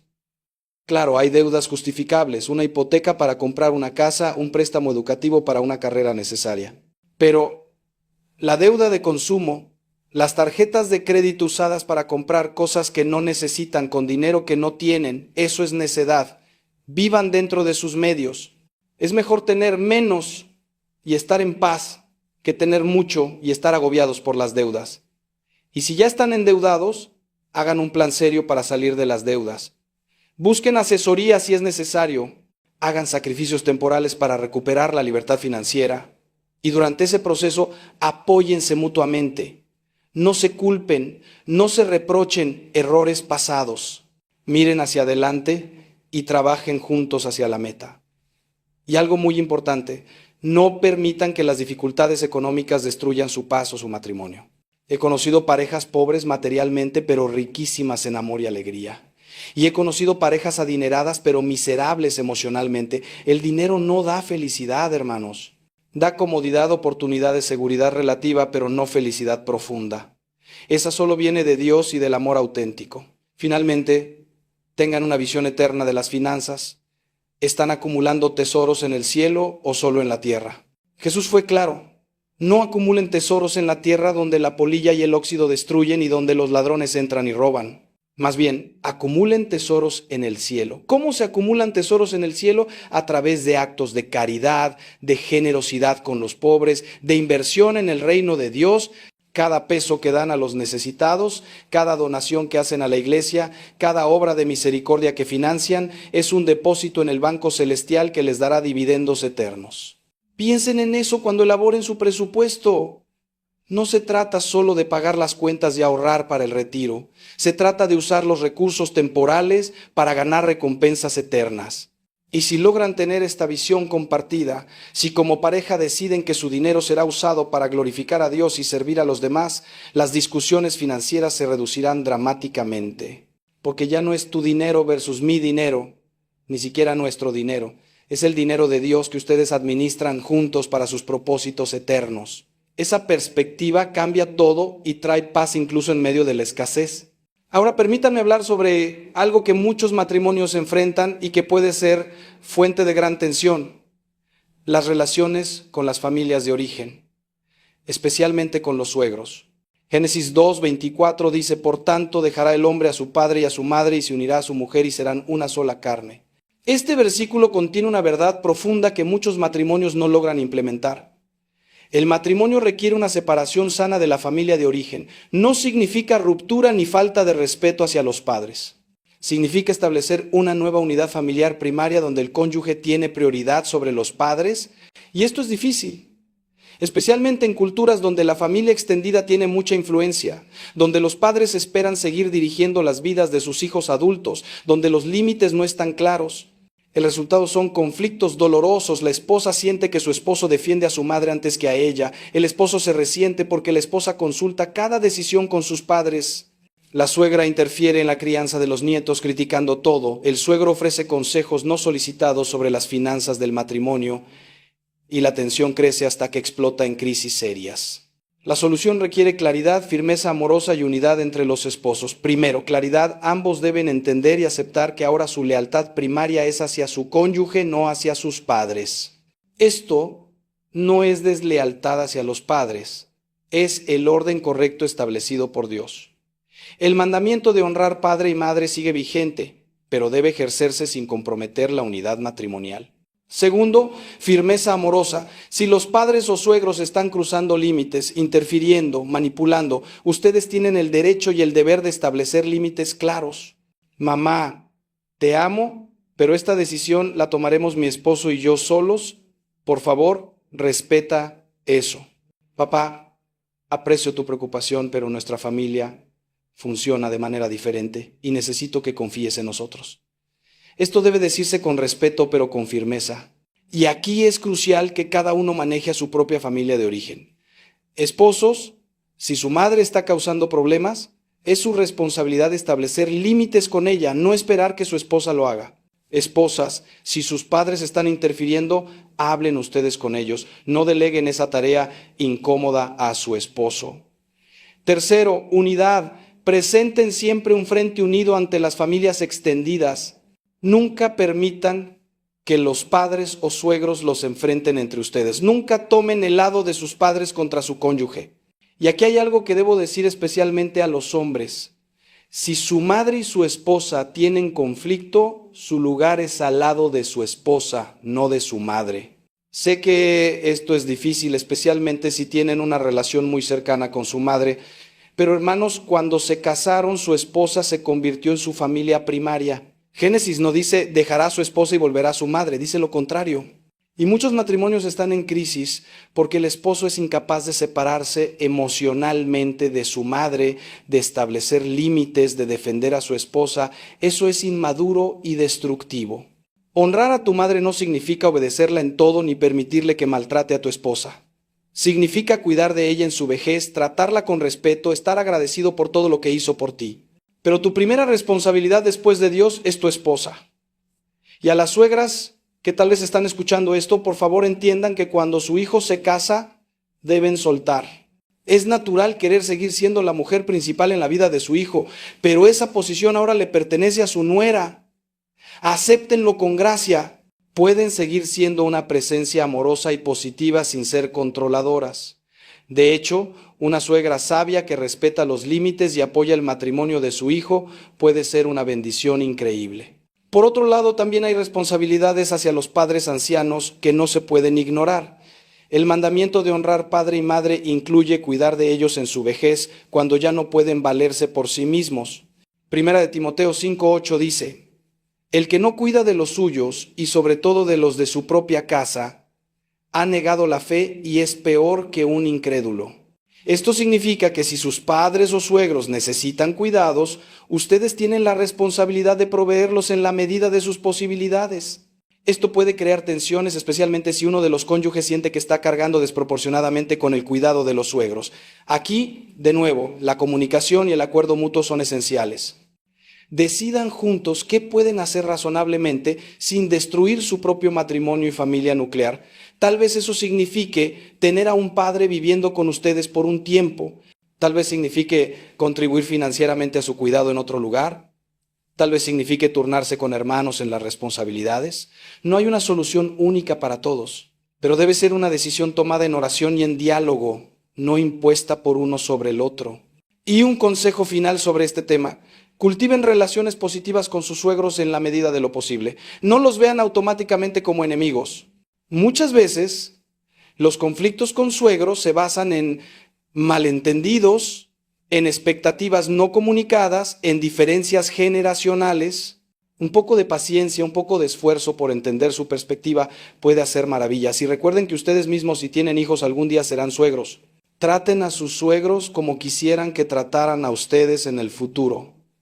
Con respeto, con cariño, con límites claros, pero con corazón abierto. Y oren por ellos. Encomiéndenlos a Dios. Pidan la gracia de relaciones familiares sanas. Porque al final del día, todos somos familia en Cristo. Y el ideal es que las familias extendidas sean fuente de apoyo y bendición, no de división y amargura. Con sabiduría, con gracia de Dios, es posible lograr esto incluso en situaciones complicadas. No será perfecto, pero puede ser bueno, puede ser sano, puede ser un testimonio del poder reconciliador del amor cristiano. Hermanos, quiero hablarles ahora sobre un tema que causa dolor silencioso en muchos matrimonios: la soledad dentro del matrimonio. ¿Sí? Es posible estar casado y sentirse profundamente solo. Es posible dormir cada noche al lado de alguien y sentir un abismo de distancia. Esta soledad matrimonial es quizás más dolorosa que la soledad de los solteros, porque hay algo profundamente antinatural en estar acompañado pero no conectado. Y sin embargo es una realidad devastadoramente común. ¿Por qué sucede? Por múltiples razones. A veces es porque la vida ha caído en una rutina mecánica, donde cada uno cumple su rol pero no hay intimidad real. Él va al trabajo, ella cuida la casa y los niños se cruzan brevemente en la noche, intercambian información logística y eso es todo. No hay conexión emocional, no hay conversaciones profundas, no hay ternura. Se han convertido en compañeros de piso eficientes, pero en extraños emocionales. Otras veces es porque uno de los cónyuges se ha cerrado emocionalmente, tal vez por heridas no sanadas, tal vez por depresión, tal vez por adicciones, y el otro golpea una y otra vez contra ese muro de silencio sin encontrar respuesta. También puede ser porque las prioridades están desordenadas. Él está casado con su trabajo, invirtiendo todas sus energías en su carrera mientras descuida a su esposa. Ella está volcada completamente en los hijos sin tener nada que dar a su esposo. Ambos están ocupados, funcionando, siendo productivos, pero la relación matrimonial está muriendo de inanición. Y nadie parece notarlo, o si lo notan, no saben cómo revertirlo. El peligro de esta soledad matrimonial es que crea un vacío que el demonio aprovecha para sembrar tentaciones. Cuando alguien se siente solo, invisible, no amado en su propio matrimonio, se vuelve vulnerable a la atención de otros. Las aventuras emocionales y físicas a menudo comienzan así. Alguien en el trabajo o en las redes sociales ofrece la atención, la comprensión, la conexión que falta en casa. Y la persona hambrienta de conexión se alimenta de ese afecto ilegítimo, comenzando un camino peligroso de infidelidad. No estoy justificando la infidelidad, nunca es justificable. Pero estoy explicando cómo la soledad matrimonial crea las condiciones donde las tentaciones se vuelven casi irresistibles. Entonces, ¿qué hacer? Primero, reconocer el problema. No minimizar, no negar, no resignarse a una vida de silenciosa desesperación. Si te sientes solo en tu matrimonio, eso es un problema grave que requiere atención urgente. Segundo, comunicar esa soledad a tu cónyuge, no con acusaciones ni reproches, sino con vulnerabilidad. Me siento solo, siento que nos hemos distanciado, te extraño, quiero recuperar nuestra conexión. Esto requiere valentía porque te expones al rechazo, pero es necesario. Tu cónyuge tal vez ni siquiera se ha dado cuenta de la distancia, especialmente si es hombre, porque tendemos a ser menos sensibles a las dinámicas emocionales. Darle esa información puede ser el primer paso hacia la reconexión. Tercero, tomen acciones concretas para reconstruir la intimidad. Y cuando digo intimidad no me refiero solo o principalmente a lo sexual, aunque eso es parte, me refiero a intimidad emocional, espiritual, intelectual. Retomen las conversaciones profundas. Apaguen la televisión, guarden los teléfonos y simplemente hablen. Compartan sus sueños, sus temores, sus alegrías, sus luchas. Recuperen actividades que disfrutaban juntos. Si cuando eran novios les encantaba caminar juntos, retomen esa práctica. Si disfrutaban cocinando juntos, hagan de eso un ritual semanal. Creen nuevos recuerdos felices, viajen juntos aunque sea a lugares cercanos, tengan citas regulares donde se vistan bien, salgan y se traten como cuando estaban cortejando. Muchas parejas me dicen, padre, no tenemos tiempo ni dinero para eso. Pero hermanos, si su matrimonio se está muriendo de inanición emocional, encontrarán el tiempo y el dinero. Es cuestión de prioridades. Pueden gastar menos en otras cosas y apartar recursos para nutrir su relación. Y el tiempo siempre está si eliminan las actividades superfluas. Cuarto, busquen ayuda profesional si es necesario. A veces la soledad matrimonial tiene raíces profundas en traumas pasados, en patrones relacionales disfuncionales aprendidos en la infancia, en problemas de salud mental como depresión o ansiedad. Un buen terapeuta cristiano puede ayudarles a identificar y trabajar estas raíces. Mientras ustedes también trabajan con un director espiritual en el aspecto religioso. Y quinto, nunca, jamás busquen llenar ese vacío fuera del matrimonio. No busquen intimidad emocional inapropiada con personas del sexo opuesto. No se quejen de su cónyuge con otras personas de manera que invite a la compasión romántica. No caigan en aventuras emocionales en internet. Todo eso es traición y solo agravará el problema. Si su matrimonio está en crisis, trabajen en el matrimonio o busquen ayuda, pero no busquen sustitutos. Eso es como intentar apagar un incendio con gasolina. Y a los cónyuges que han descuidado a su pareja, por favor, despierten antes de que sea demasiado tarde. Si su esposo o esposa te está diciendo que se siente solo, que te extraña, que quiere más conexión, no lo ignores, no lo minimices, no lo pospongas. Ese es un grito de alarma, significa que tu matrimonio está en peligro. Responde mientras aún hay tiempo. Invierte en tu matrimonio con la misma energía que inviertes en tu trabajo o en tus hobbies. Porque al final de tu vida lo que más importará no será cuánto dinero ganaste o qué logros profesionales obtuviste, será si amaste bien, si fuiste fiel, si cultivaste relaciones profundas con las personas que Dios puso a tu lado. No permitan que sus matrimonios mueran de negligencia, no cuando hay tanto en juego, no cuando con un poco de esfuerzo intencional pueden recuperar la intimidad perdida. ¿Alguna vez se han preguntado qué diferencia los matrimonios que envejecen juntos felizmente de aquellos que simplemente sobreviven hasta el final? ¿Cuál es el secreto de esas parejas que después de décadas siguen mirándose con ternura? Permanezcan conmigo porque estamos llegando a reflexiones que podrían revolucionar su matrimonio. Quiero compartirles ahora sobre la importancia vital del respeto mutuo en el matrimonio. Pablo en Efesios 5 da una instrucción interesante. El esposo debe amar a su esposa y la esposa debe respetar a su esposo. No dice que solo el esposo debe respetar o solo la esposa debe amar. Ambos deben amar y respetar. Pero Pablo hace este énfasis particular porque conoce algo profundo sobre la psicología humana. Los hombres necesitan especialmente sentirse respetados. Y las mujeres necesitan especialmente sentirse amadas. Esto no es machismo ni estereotipo anticuado. Es reconocimiento de diferencias reales en cómo hombres y mujeres están diseñados. Un esposo puede soportar muchas cosas difíciles siempre que sienta que su esposa lo respeta, lo admira, confía en él. Pero si siente desprecio, crítica constante, que ella lo ve como incompetente o inferior, eso destroza su masculinidad y su motivación para amar. Por el contrario, una esposa puede tolerar imperfecciones y dificultades si se siente amada, valorada, cuidada emocionalmente.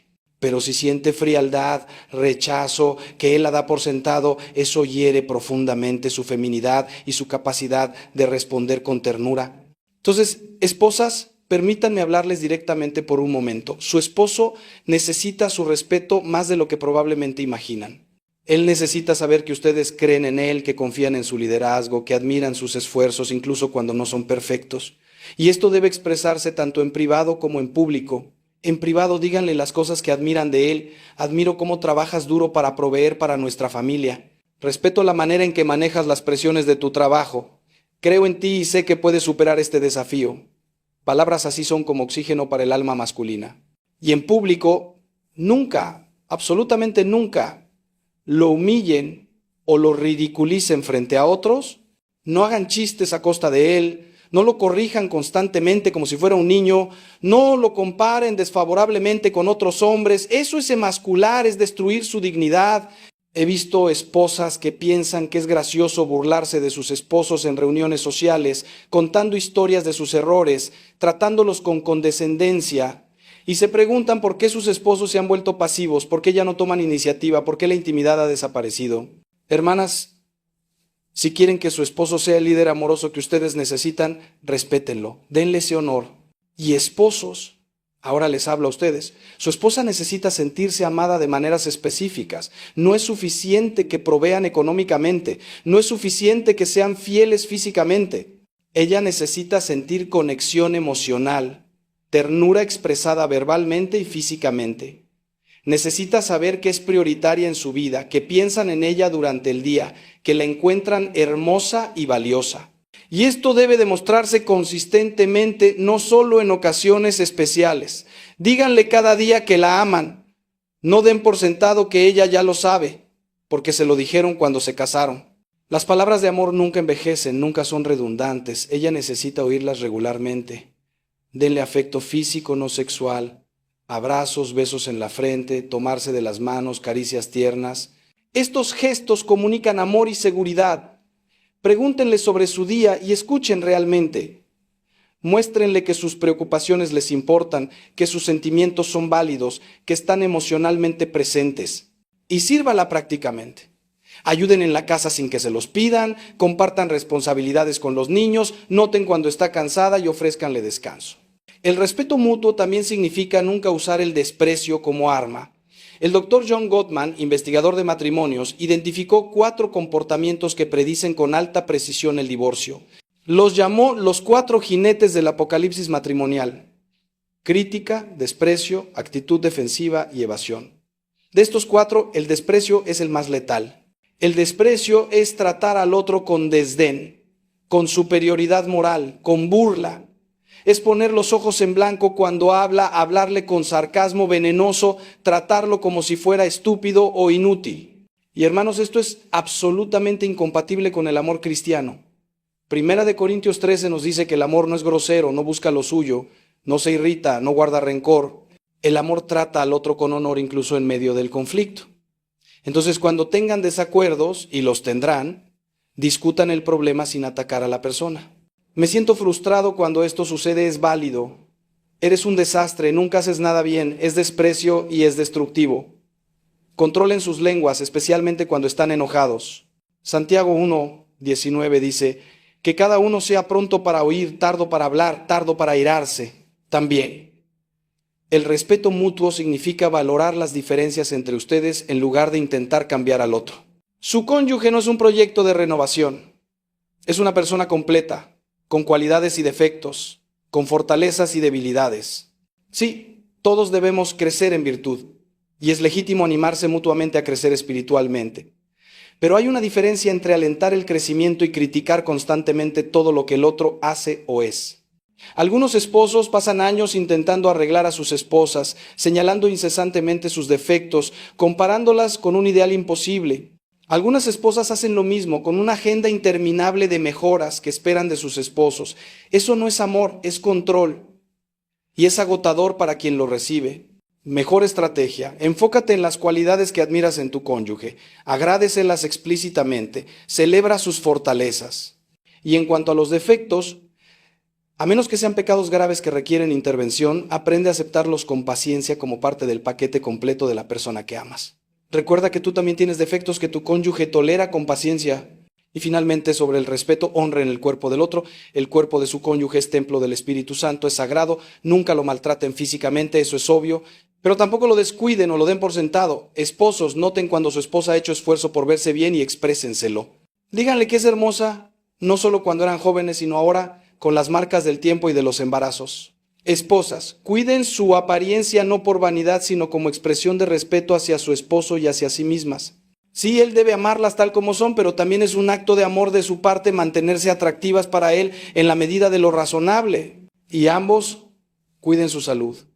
Es una forma de respeto hacia el otro porque su cónyuge quiere tenerlos a su lado por muchos años. Comer desmedidamente, no hacer ejercicio, descuidar la salud, es en cierto modo egoísta. Están arriesgando su capacidad de estar presente para su cónyuge en el futuro. Entonces, ámense a ustedes mismos apropiadamente, cuiden el templo que Dios les dio y háganlo también como un regalo a su cónyuge.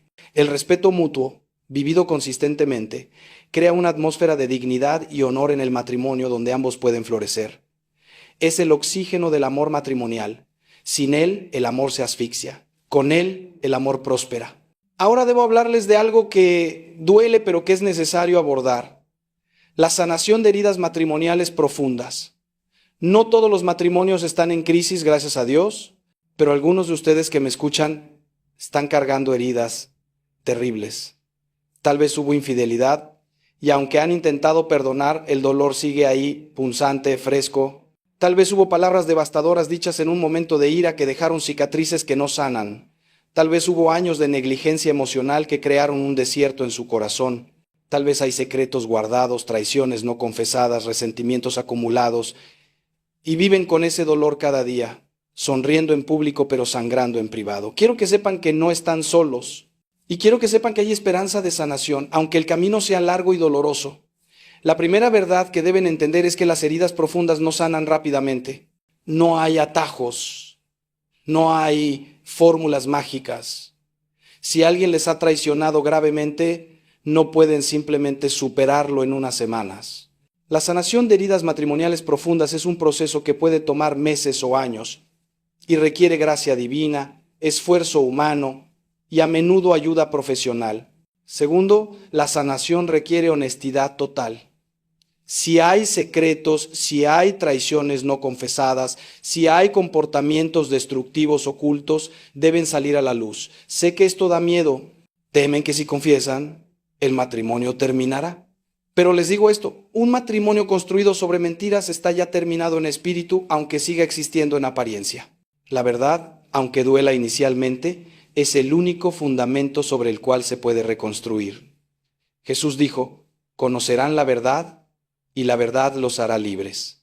Libres de la carga de la culpa oculta, libres de la prisión del engaño, libres para comenzar de nuevo con transparencia. Entonces, si has sido infiel, confiésalo. Si has mentido sobre finanzas, revélalo. Si has estado luchando con adicciones en secreto, admítelo. Y cuando lo hagas, hazlo con arrepentimiento genuino, no con excusas ni minimizaciones. Asume responsabilidad total por tus acciones. Y al cónyuge herido, cuando tu pareja te confiese algo doloroso, respira profundo antes de reaccionar. Es natural sentir ira, dolor, deseo de venganza, pero intenta responder en lugar de reaccionar. Recuerda que la confesión es el primer paso hacia la sanación, aunque sea terriblemente doloroso. Tercero, la sanación requiere arrepentimiento demostrado, no solo palabras. Si tú fuiste quien causó la herida, no es suficiente decir lo siento. Debes mostrar con acciones consistentes que has cambiado, que estás comprometido a nunca repetir ese comportamiento. Esto puede significar transparencia total, dar acceso a tu teléfono, a tus cuentas, a tus movimientos. Puede significar terminar completamente con la persona con quien fuiste infiel, cambiar de trabajo si es necesario, bloquear contactos, ser radicalmente honesto. Puede significar buscar terapia individual para trabajar en los problemas subyacentes que te llevaron a esa conducta. Y esto no es por un mes o dos, es hasta que la confianza se reconstruya, lo cual puede tomar años. Cuarto, la sanación requiere perdón continuo. Como ya hablamos antes, el perdón no es un evento único, sino un proceso. El cónyuge herido tendrá que elegir perdonar una y otra vez mientras procesan el dolor, mientras enfrentan los gatillos emocionales, mientras reconstruyen la confianza. Habrá días buenos y días malos. Habrá momentos de esperanza y momentos de desesperación. Eso es normal. La sanación no es lineal. Quinto, busquen ayuda. No intenten navegar esto solos. Necesitan a un buen terapeuta matrimonial cristiano que pueda guiarlos a través del proceso de sanación. Necesitan a un director espiritual que pueda acompañarlos en oración. Necesitan posiblemente un grupo de apoyo donde otros que han pasado por lo mismo puedan compartir esperanza y sabiduría. Y necesitan comunidad que los sostenga, aunque esto puede ser delicado. No expongan todos los detalles de sus heridas a todos.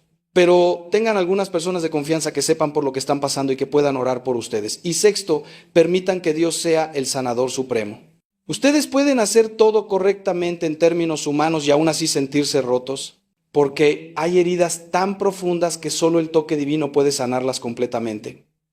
El Salmo 147:3 dice: Él sana a los quebrantados de corazón y venda sus heridas. Crean en esa promesa. Lleven sus corazones rotos ante el Señor. Permítanle llorar con ustedes, sostenerlos, sanarlos poco a poco. Y si están dispuestos a ofrecerle ese dolor como sacrificio unido a la cruz de Cristo, Él puede transformarlo en algo redentor, en fuente de compasión hacia otros que sufren, en testimonio del poder sanador de la gracia. He visto matrimonios resucitar de la muerte, no estoy exagerando. He visto parejas que estaban firmando papeles de divorcio renovar sus votos 10 años después, más enamoradas que nunca. He visto infidelidades devastadoras sanar completamente, resultando en matrimonios más fuertes que antes porque pasaron por el fuego purificador del sufrimiento y la gracia. Es posible, hermanos. Con Dios, todas las cosas son posibles, pero requiere voluntad de ambas partes, requiere humildad radical, requiere morir al orgullo y al egoísmo, requiere perseverancia cuando todo en ustedes quiere rendirse. Y para quienes causaron la herida, nunca, jamás vuelvan a usar esa herida como arma en futuras discusiones. No digan: ya te pedí perdón 1000 veces, supéralo ya. La sanación toma el tiempo que toma. Sean pacientes, sean humildes, acepten las consecuencias de sus acciones.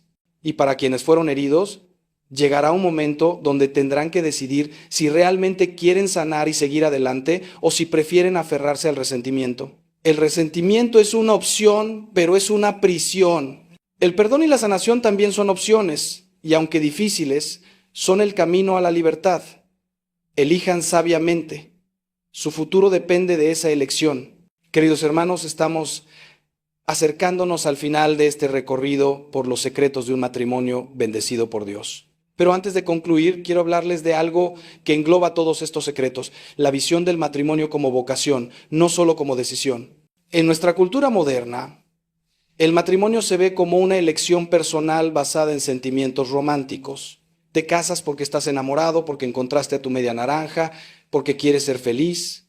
Y aunque el amor y la felicidad son importantes, reducir el matrimonio a eso es empobrecerlo terriblemente. Porque el matrimonio, en la visión cristiana, es mucho más. Es una vocación, un llamado de Dios, una misión divina. Así como Dios llama a algunos al sacerdocio, a otros a la vida religiosa, llama a la mayoría al matrimonio. Y cada matrimonio tiene un propósito único en el plan divino. Ustedes no se casaron solo para su propio beneficio o felicidad. Se casaron para glorificar a Dios, para santificarse mutuamente, para traer nueva vida al mundo, para ser signo del amor de Cristo por su iglesia, para servir a la comunidad y construir el reino. Esa es la grandeza y el peso de su vocación matrimonial. Cuando entienden el matrimonio como vocación, todo cambia. Ya no preguntan qué gano yo de esto, sino qué está Dios llamándome a dar. No evalúan su matrimonio solo por niveles de felicidad emocional, sino por fidelidad a la misión. Y esto les da propósito y fortaleza, especialmente en tiempos difíciles. Cuando el matrimonio es solo sobre sentimientos personales, colapsa cuando los sentimientos cambian. Pero cuando es una vocación de Dios, persevera porque están respondiendo a un llamado superior. San Juan Pablo II dijo algo hermoso: el matrimonio no es solo una institución humana, es el sacramento del amor de Dios mismo por la humanidad. Cada vez que aman a su cónyuge generosamente, están haciendo visible el amor invisible de Dios. Cada vez que perdonan, están mostrando la misericordia divina. Cada vez que se sacrifican, están imitando a Cristo en la cruz. Su matrimonio es evangelización, es testimonio vivo, es sacramento. ¿Se dan cuenta de la responsabilidad, pero también del privilegio de esto? Y parte de vivir el matrimonio como vocación es discernir juntos qué les está pidiendo Dios específicamente a ustedes como pareja, a qué ministerios o servicios los está llamando. Algunas parejas están llamadas a la hospitalidad radical abriendo su hogar a los necesitados. Otras están llamadas a ministerios con jóvenes, siendo mentores de parejas más jóvenes. Algunas están llamadas a la evangelización directa, compartiendo el evangelio en su vecindario.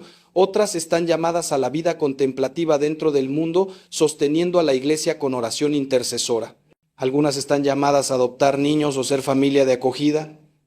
Otras están llamadas a cuidar de los ancianos o enfermos. No hay una sola manera de vivir la vocación matrimonial, pero sí hay un llamado específico para cada pareja que deben discernir en oración. Pregúntense, Señor, ¿qué quieres que hagamos juntos para tu reino? ¿Cómo podemos usar los talentos, recursos y experiencias que nos has dado para servirte? Y cuando descubran ese llamado, persíganlo con todo su corazón. Eso les dará un sentido de propósito compartido que fortalecerá enormemente su vínculo. También vivir el matrimonio como vocación significa aceptar las cruces que vienen con esta vocación particular. Cada estado de vida tiene sus cruces específicas. El matrimonio trae cruces que el sacerdote o la religiosa no conocen: la responsabilidad de proveer económicamente para una familia, el desgaste físico y emocional de criar hijos, la necesidad de negociar constante dos voluntades a veces conflictivas, las preocupaciones sobre el futuro de los hijos. Y pueden haber cruces específicas de su matrimonio particular, dificultades económicas persistentes, problemas de salud de uno de los cónyuges, un hijo con discapacidad, infertilidad, pérdidas dolorosas. Estas cruces no son accidentes ni castigos divinos. Son parte de su vocación, son los instrumentos que Dios usa para esculpir su santidad. Jesús dijo: si alguien quiere venir en pos de mí, niéguese a sí mismo, tome su cruz cada día y sígame. La cruz del matrimonio es real, es pesada a veces, pero es también el camino a la resurrección. Cuando la aceptan con fe, cuando la ofrecen unida a la cruz de Cristo, se convierte en fuente de gracia no solo para ustedes, sino para toda la iglesia. Y aquí quiero enfatizar algo crucial: su matrimonio no es solo para ustedes, es para el mundo. En una cultura que ha distorsionado completamente la sexualidad y el matrimonio, que promueve el divorcio fácil, la cohabitación sin compromiso, las relaciones desechables, ustedes están llamados a ser profetas. Sí, profetas. Su fidelidad incondicional profetiza contra la cultura del divorcio. Su apertura generosa a la vida profetiza contra la mentalidad anticoncepcional y abortiva. Su castidad matrimonial profetiza contra la pornografía y la lujuria desenfrenada. Su perseverancia a través de sufrimientos profetiza contra la búsqueda hedonista de placer constante. Ustedes, simplemente viviendo fielmente su vocación matrimonial según el diseño de Dios, están siendo luz en las tinieblas. Y las personas notan. Sus hijos observan y aprenden lo que es el amor verdadero. Sus amigos y vecinos ven algo diferente en ustedes, algo auténtico que la cultura ofrece. Y algunos, al ver su testimonio, se sentirán atraídos a Cristo y a la plenitud de vida que Él ofrece. Finalmente, vivir el matrimonio como vocación significa prepararse para el final. Sí, el final, hasta que la muerte nos separe. Esa separación vendrá, hermanos, para todos. Uno de ustedes partirá primero dejando al otro en viudez. ¿Están preparados para eso? No me refiero a preparación financiera, aunque eso es importante. Me refiero a preparación espiritual. ¿Han hablado de cómo quieren enfrentar ese momento? ¿Han perdonado todo lo que necesita perdón para que no queden asuntos pendientes? ¿Están viviendo de tal manera que cuando llegue ese día puedan decir sin arrepentimiento: amé bien, fui fiel, cumplí mi vocación? Santa Mónica rezó por la conversión de su esposo durante años y finalmente vio su oración respondida antes de que él muriera. Pero imaginen, si hubiera muerto sin convertirse, qué agonía hubiera sido para ella. No esperen hasta el lecho de muerte para las cosas importantes. Díganlas ahora, hagan las paces ahora, amen generosamente ahora, porque el tiempo se acaba para todos y no sabemos cuándo. Y cuando llegue ese momento final, que puedan mirar atrás a décadas de fidelidad, de amor creciente, de vocación cumplida, y que puedan decir como Pablo: he peleado la buena batalla, he acabado la carrera, he guardado la fe. Eso es lo que importa al final. No cuánto dinero acumularon, no qué tan exitosos fueron profesionalmente, sino si amaron fielmente, si cumplieron la vocación que Dios les confió. Hermanos míos queridos, hemos recorrido juntos los 7 secretos de un matrimonio bendecido por Dios. Poner a Cristo en el centro, comunicarse con autenticidad, perdonar radical y continuamente, servirse mutuamente con sacrificio vivir la castidad matrimonial y la donación total, ser generosos con la vida, perseverar con fidelidad incondicional. Estos no son simplemente consejos útiles, son caminos de santidad, son el mapa hacia un matrimonio que refleje el amor eterno de Dios. Sé que algunas de estas enseñanzas son difíciles, sé que van contra la corriente de la cultura moderna, sé que requerirán sacrificio, disciplina, gracia divina, pero también sé, con la certeza que dan décadas de ministerio pastoral que funcionan, he visto matrimonios transformados cuando aplican estos principios, he visto amor resucitado de la muerte, he visto parejas que estaban en el infierno encontrar el camino al cielo, y ustedes también pueden experimentar eso. No importa cuán difícil sea su situación actual, porque con Dios nada es imposible. Ahora quiero invitarlos a algo muy concreto. Cuando termine este mensaje, no lo dejen simplemente pasar como información interesante. Tomen acción. Si están casados, siéntense con su cónyuge esta misma semana y hablen sobre lo que han escuchado. Identifiquen cuál de los 7 secretos es el más débil en su matrimonio y comprométanse juntos a trabajar específicamente en ese área durante los próximos 30 días. Si es la oración en común, establezcan un tiempo diario específico para orar juntos. Si es el perdón, tengan esa conversación difícil donde perdonen las heridas pendientes. Si es el servicio mutuo, cada uno busque maneras específicas de servir al otro diariamente. Si es la comunicación, programen citas semanales para conversaciones profundas. Háganlo concreto, háganlo específico, comprométanse mutuamente y dentro de 30 días evalúen los resultados y continúen al siguiente secreto que necesite fortalecerse. Si están solteros pero contemplan el matrimonio, tomen estas enseñanzas muy en serio. No elijan pareja solo por atracción física o compatibilidad superficial. Busquen a alguien que comparta su fe, que esté comprometido a vivir el matrimonio según estos principios, con quien puedan construir una vida santa, no solo una vida cómoda. Y si están en una situación matrimonial irregular, divorciados y vueltos a casar sin anulación, o viviendo juntos sin matrimonio sacramental, quiero que sepan que la Iglesia no los ha olvidado ni los rechaza. Los ama profundamente. Y aunque su situación les impide acceder a algunos sacramentos mientras permanezcan en ella, todavía pueden crecer en santidad, todavía pueden orar, todavía son parte de la familia de Dios. Les animo a hablar con un sacerdote sobre su situación. Tal vez hay caminos de regularización que no conocen. Tal vez pueden obtener una declaración de nulidad del matrimonio anterior. Tal vez pueden comprometerse a vivir como hermanos mientras regularizar su situación. Exploren las posibilidades con humildad y apertura. Y sobre todo no se alejen de Dios por vergüenza.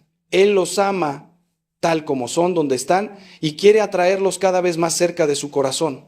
Queridos hermanos, mi oración por todos ustedes es que sus matrimonios sean fuentes de alegría, no de dolor.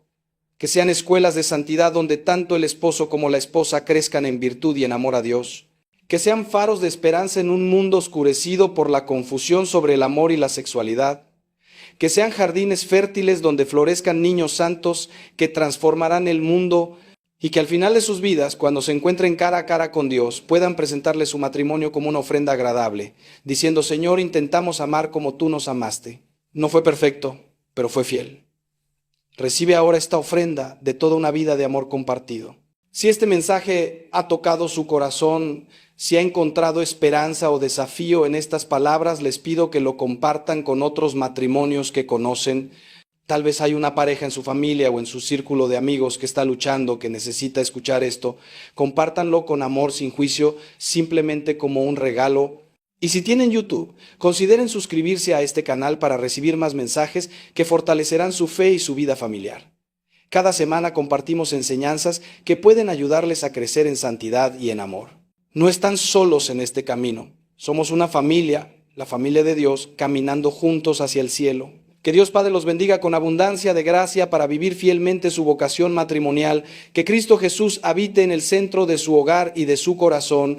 Que el Espíritu Santo los llene de amor, paciencia, alegría y fortaleza para perseverar. Que la Virgen María, Madre de la Iglesia y modelo perfecto de amor fiel, interceda por ustedes y cubra su matrimonio con su manto protector. Y que al final de esta vida nos encontremos todos juntos en el banquete eterno del cielo, donde el amor será perfecto y permanente por toda la eternidad. Vayan en paz, amados míos, y sepan que este sacerdote los lleva en su corazón y en sus oraciones cada día. Que Dios los bendiga abundantemente. Amén.